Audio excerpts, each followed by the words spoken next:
Mettre les femmes étuveuses de riz du Bénin en connexion en vue de leur permettre de promouvoir leurs produits et saisir les opportunités de marché, c'est le bien fondé de ces 2 jours de travaux visant la mise en place d'un cadre de concertation des femmes étuveuses de riz du Bénin. Je retiendrai la volonté politique affichée de l'ensemble des partenaires à mettre en place un cadre de concertation des femmes étuveuses du riz du Bénin pour développer et promouvoir l'agriculture à grande échelle et un environnement sécurisé d'affaires.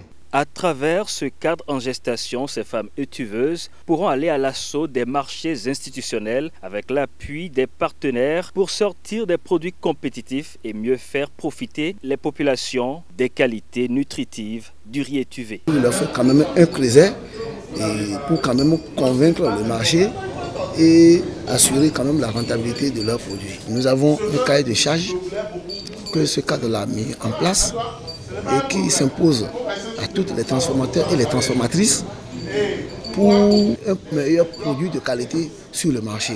Quand on prend le paddy, on décortique en même temps, on a le riz blanc, mais le riz étuvé là passe d'abord par un procédé qu'on appelle étuvage.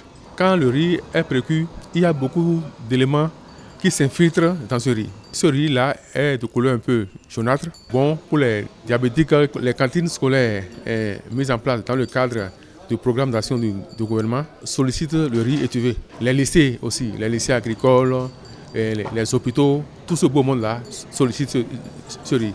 État des lieux de la chaîne de valeur riz étuvé, modalités de constitution et de fonctionnement du cadre de concertation, son mode d'articulation avec le cadre national des transformateurs et transformatrices de riz du Bénin ont fait l'objet des travaux. Ces femmes s'en sortent rassurées. S'asseoir comme on est assis depuis hier en train d'échanger entre nous là, il n'y a jamais eu quelque chose de ce genre. Donc je remercie beaucoup les partenaires qui ont initié cet atelier comme Paifer, Ricolto et puis Inabel. Au niveau local, on connaît, mais au niveau urbain, les gens restent, ils ne connaissent pas le riz étuvé. Notre vision, c'est d'aller à l'international. Mais pour le moment, on va travailler chez nous d'abord.